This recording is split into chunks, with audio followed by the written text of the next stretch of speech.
afternoon. Today I am presenting my annual report for 2023, where we sum up all the different activities and things that has happened within the alliance during last year. This report sums up our main achievements over the last year, and there have been many. Further strengthen our defenses, robust new military plans, more forces at higher readiness, and major increases in defense investment. The world has become more dangerous, but NATO has become stronger. Today I can announce the results of our latest polling conducted across every NATO ally. The data is clear. Public support for NATO is extremely strong on both sides of the Atlantic. If a vote were held today, an overwhelming majority of citizens across allied countries would vote in favor of NATO. For example, in the United States, only 13% would vote against. Over 80% of our citizens believe that North America and Europe must continue to work together for our shared security. So across the alliance, support for NATO remains rock solid. NATO citizens also continue to express strong solidarity with the brave Ukrainians. Across the alliance, fully 2/3 of people want the country to continue supporting Ukraine. This matters because NATO allies provide 99% of all military aid. And in 2023, we continued to provide unprecedented levels of support, including artillery and ammunition, tanks and armored personnel carriers, patrol boats, air defenses, helicopters, drones, and radars. For the first time, a number of allies also sent long-range systems, UK Storm Shadow and French Scalp missiles, and allies agreed to send F-16 aircraft. Allies also came together to create coalitions for key capabilities like air defenses, artillery and drones. And several allies have now signed bilateral security arrangements with Ukraine. Unprecedented aid from NATO allies has helped Ukraine to survive as a sovereign, independent nation. But Ukraine needs even more support, and they need it now. The Ukrainians are not running out of courage, they are running out of ammunition. Together, we have the capacity to provide Ukraine what it needs. Now we need to show the political will to do so. All allies need to dig deep and deliver quickly. Every day of delay has real consequences on the battlefield in Ukraine. So this is a critical moment, and it will be a grave historic mistake to allow Putin to prevail. We cannot allow authoritarian leaders to get their way by using force. This would be dangerous for us all. Putin went to war trying to slam NATO's door shut, but he failed. Last year, Finland joined the NATO family. Just last week, Sweden became the 32nd ally, and Ukraine is closer to NATO than ever before. So NATO is now bigger and stronger. And last year, we put our defenses on an even more robust financial footing. 2023 was the 9th consecutive year of increased defense investment across Europe and Canada, with defense spending rising by an unprecedented 11%. In 2024, NATO allies in Europe will invest a total of $470 billion in defense, amounting to 2% of their combined GDP for the first time. This year, 2/3 of allies will meet the 2% target, up from just 3 allies in 2014 when we agreed the investment pledge. In 2023, we also further deepened our relations with like-minded partners, including our friends in the Indo-Pacific and the European Union. We are also working even more closely with our partners in industry. In 2023, we agreed a new Defense Production Action Plan to ramp up production, strengthen engagement with industry, and increase interoperability. Since then, NATO has agreed contracts worth tens of billions of dollars for ammunition and key capabilities. This matters for our security and for Ukraine's. NATO's new innovation accelerator, Diana, is also doubling its network of accelerators and test centers. Soon there will be more than 200 world-class sites on both sides of the Atlantic. They will focus on solving some of our biggest defense and security challenges and sharpening our technological edge in areas ranging from artificial intelligence and cyber to 5G, hypersonics, and autonomous systems. Next month, we will mark the 75th anniversary since NATO was founded. When our heads of state and government meet in Washington in July, we will celebrate this important milestone and will continue adapting our lines for the future. I expect we will take further steps to support Ukraine, reinforce our resources and defenses, and deepen our partnerships around the world. In an unpredictable world, NATO matters more than ever. In our 75th anniversary year, we will continue to demonstrate our unity, solidarity, and resolve.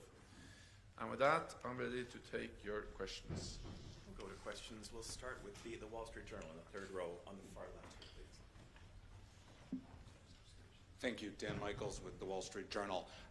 First, about the spending by members. When will you release the 2024 numbers? You said 2/3 of members, and you'd already given the European aggregate. Curious when you'll give specifics on that. And second, in terms of increasing industrial production of weapons and other systems, this is a common objective of both NATO and the EU. The EU has a summit on this next week. Can you talk a bit about the cooperation? There's been some friction over the years between NATO and the EU. Are you coordinating better now? And what do you see the EU bringing to the table in what they're able to do in terms of coordinating and promoting military production? Thank you. So first on the numbers, we follow the same procedure every year. When we launch or present the annual report as we do today, we present detailed numbers for the last year, for past year, because this is the annual report for 2023, and you can look into the report and you will see detailed numbers for defense spending, aggregated, but also for each and every ally, and development over time in current but also fixed prices. Then what we have now are only our preliminary estimates for 2024. We will have better and more data when we publish a report ahead of the summit in July. So exactly when we publish that report is not yet decided, but it's something we publish in the summer, and now it will be published at least before the summit mid-July in Washington. Then you will have, and we all will have, more detailed numbers, partly because then we have all the decisions, or at least more decisions in NATO allied capitals. We know that some allies are actually now making new budget decisions for 2024. We have also more reliable estimates for GDP.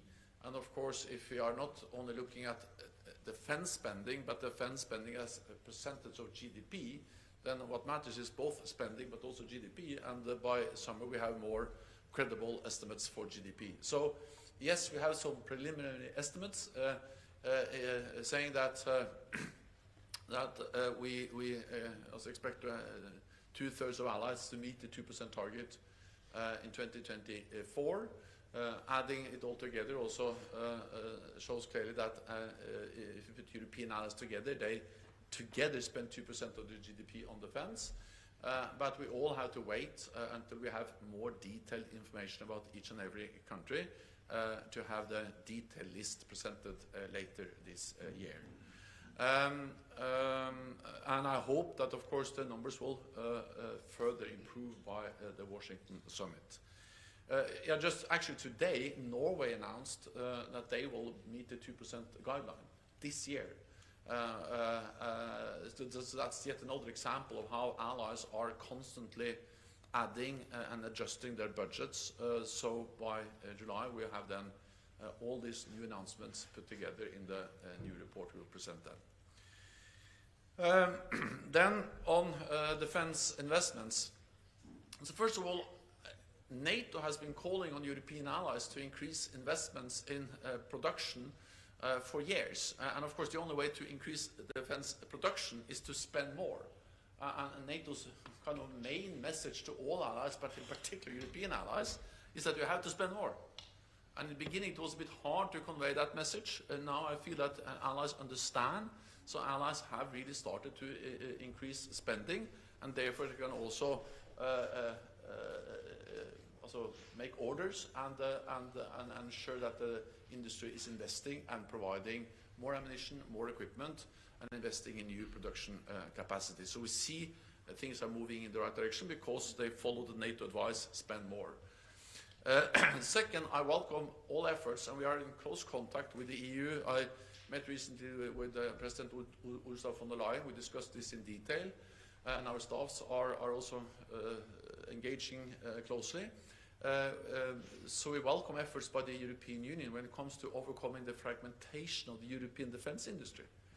In the United States, they have many battle tanks and one type. In Europe, they have fewer battle tanks and many different types. So of course, the cost per unit goes up and becomes expensive to educate, to train, to produce spare parts. All that becomes so much costly because we have much more fragmented defense industry. So all efforts by the European Union to overcome the fragmentation of the European defense industry will be good for NATO. It's something NATO has been calling on, and I welcome EU efforts on that. What is important is that, of course, NATO is the organization that have to set the capability targets. You cannot have two systems setting two different sets of capability targets for the same countries. You cannot have EU and NATO presenting to Germany or to Denmark or to Poland two conflicting lists of capability targets. So defense planning, including setting the targets for how many battle tanks, how many planes, how many ships, what kind of readiness and so on, has to be set by one and only one institution. And that's NATO's core responsibility, defense planning and the associated capability targets. So of course that defines the needs, the demand, and with the money you can then turn that demand into real contracts. Second, of course, we need only one institution setting the standards. So NATO standards for interoperability, for communications, for interoperability, for interchangeability of ammunition, all of that is only one set of standards. You cannot have two sets of standards. Then you achieve the exact opposite. And of course, EU allies represent 20% of NATO's total defense expenditure. So again, since NATO represents 100%, NATO has to set the standards. So standards, defense planning is core NATO tasks and cannot be duplicated because then we actually undermine our security. And thirdly, NATO has also had a very important role to play when it comes to joint procurement. That has been done in many different formats, and we welcome different formats. But of course, the NSBA, the NATO Support and Procurement Agency, has for decades tried and tested procedures for big joint procurement decisions, reducing the cost, aggregating demand, and giving the industry the long-term multi-year demand they need to make the necessary investment. So it is important that, of course, EU focus on the areas where they actually add value to NATO, but not compete with NATO when it comes to core responsibilities as defense planning, standard setting, capability targets, and we still need a lot of joint procurement conducted in the NATO framework. Go next to Rye, Italy, in the second row in front of me here, please. Secretary General Lucrezio Rai, what are your expectations on the upcoming elections in Russia, and especially now because President Putin said that there is a possibility of deployment of troops along the border in Finland? Thank you so much. Free and fair elections are core to any democracy, and the elections in Russia will not be free and fair. Because we know already that opposition politicians are in jail, some are killed, and many are in exile. And actually also some who try to register as candidates have been denied that right. So we can say actually before the elections that they will not be free and fair. Because to have free and fair elections you need competition, you need different lists, you need an open discussion, and you need a free and independent press. There is no free and independent press in Russia. Media outlets are suppressed or expelled. President Putin has held power in Russia for decades. No one expects Russia's elections this week to bring any change in Kremlin. And of course, Russia's attempts to organize any part of an election in occupied regions of Ukraine are completely illegal, violating international law. And during the last elections in 2018, the OSCE, they monitored the elections and stated clearly that restrictions on fundamental freedoms and candidate registration resulted in a lack of genuine competition in the Russian elections, and there are no reasons to believe that this has improved since 2018. On the opposite, it's even less open and free now than it was in 2018. So the right to participate in fair and free elections is a fundamental part of any democratic society, but Russian citizens cannot count on freedom and fairness because opposition politicians are dead, in jail or exiled, and the press is not free. Then briefly on Finland. Finland is safer now than before they joined the alliance, because now Finland is covered by our collective defense clause, Article 5, one for all for one. Almost all the Russian land forces are engaged in the war of aggression against Ukraine. So we don't see any imminent threat against any NATO ally. But of course we will monitor, follow closely what Russia does along NATO borders. But NATO has been able to protect NATO allies for 75 years, so we'll continue to do so, including with Finland as a member. Go next to the Ukraine National News Agency in the fourth row here, please. Thank you so much. Dmitry Shkurko, National News Agency of Ukraine. You mentioned many times the strategic importance of the Black Sea area. During a year, Ukraine succeeded to destroy around 25% of the Black Sea fleet. How that situation impacted the strategic stance of the Black Sea area, and are you going to reinforce the coastal states, NATO members, to finally get rid from Russian dominance in the area? Thank you so much. One of the big victories that Ukraine has achieved is actually to be able to push back the Russian Black Sea fleet and to destroy many of their ships and also then ensure the open corridor from Odessa and all the way to Bosporus. Also working closely with NATO allies, littoral states, Romania, Bulgaria, and Turkey. And this shows the strength, the skill, the competence of the Ukrainian armed forces, but also the importance of delivery of advanced weapons from NATO allies. So some of the missiles, some of the systems that has been so critical in opening this corridor has been, of course, provided by NATO allies.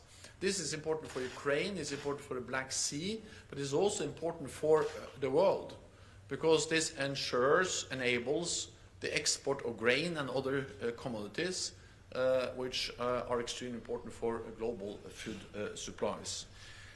We are working closely also with our partners, not only, of course, Ukraine, but also Georgia. NATO is helping to train and develop the Georgian Coast Guard. So, of course, with 3 NATO littoral states around the Black Sea, then Ukraine and Georgia as close partners. Of course, NATO is very much present in the Black Sea, and the Black Sea is of great strategic importance, and I welcome very much the achievements that the brave Ukrainian armed forces have achieved in pushing back the Russian Black Sea fleet. We'll go next to the Telegraph in row 3 in the middle here, please.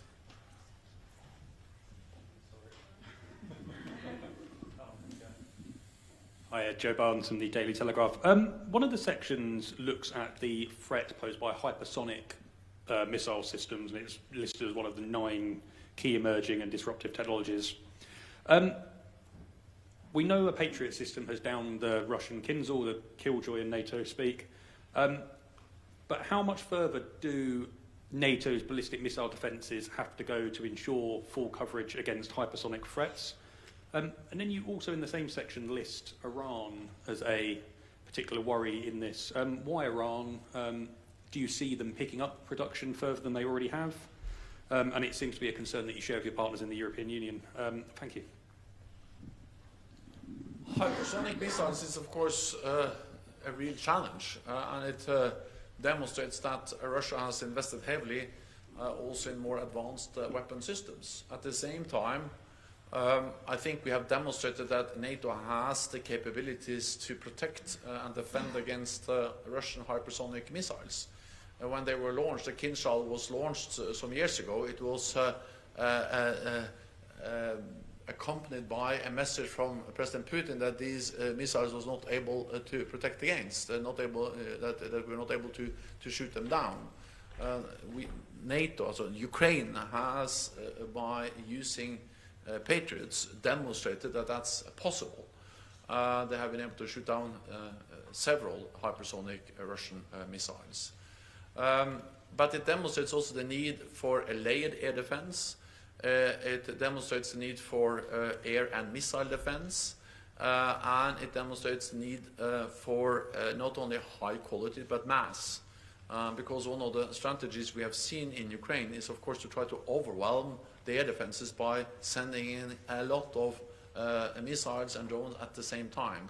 So that's also the reason why, as part of our defense plans, as part of what we do now to implement the biggest reinforcements of our collective defense in decades, air defense is a critical part of that effort. Again, this is partly about spending more. If we look at the announcements that our allies are making on what they are buying, many of them are now buying a lot of air defense, filling up or following the NATO capability targets, which have focused a lot on air defense. Poland made announcements not so far ago for a lot of new air defense systems. Germany is leading the Sky Shield initiative, where several allies have gone together and ensuring that they are delivering on the NATO capability targets for more air defense.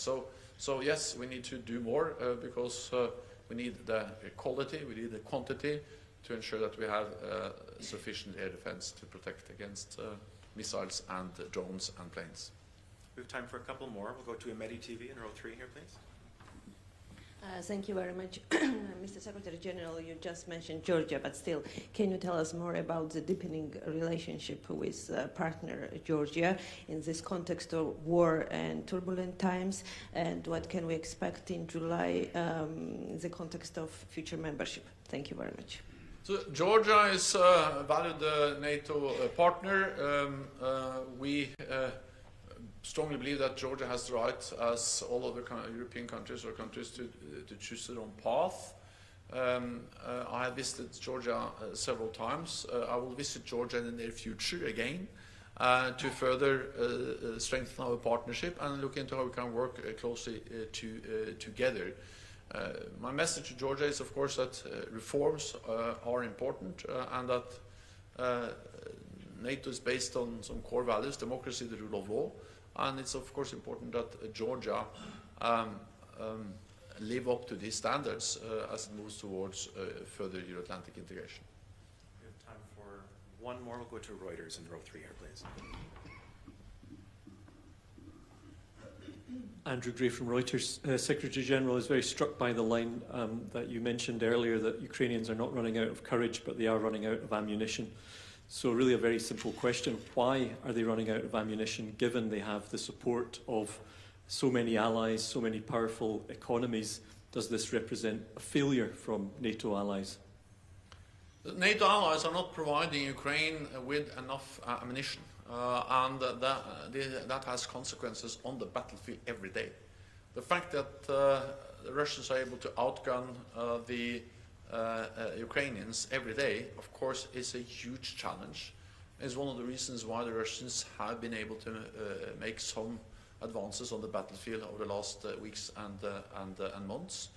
And therefore, it is an urgent need for allies to make the decisions necessary to step up, provide more ammunition to Ukraine. And that's my message to all capitals. Of course, we all follow very closely the process in the US Congress, because the US is by far the biggest provider of weapons and ammunition to Ukraine. At the same time, my message to the United States is that they are not alone. European allies and Canada are also providing significant support, but both US, Canada and Europe has to do more, and we need long-term commitment to enable the Ukrainians also to plan. Then this is, of course, we have the capacity, we have the economies to be able to provide Ukraine what they need. This is a question of political will to take the decisions and to prioritize support for Ukraine. And therefore we need the decisions to invest more in defense industry. We need to ensure that our governments are agreeing contracts with the defense industry so they can make the commercial decisions to scale up production.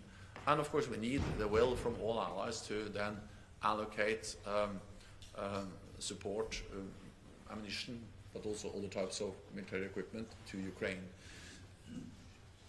It has been unprecedented what NATO allies have provided, but we need to continue and we need to step up, and that's the message. That concludes this press conference. I know we didn't get to all the questions, but the conversation can continue. It's now our great pleasure to invite the media to a reception upstairs in the Compass Room. The press team will be here to guide you there. The Secretary General will join you in a few minutes, and we look forward to seeing you. Thank you. Thank you. See you.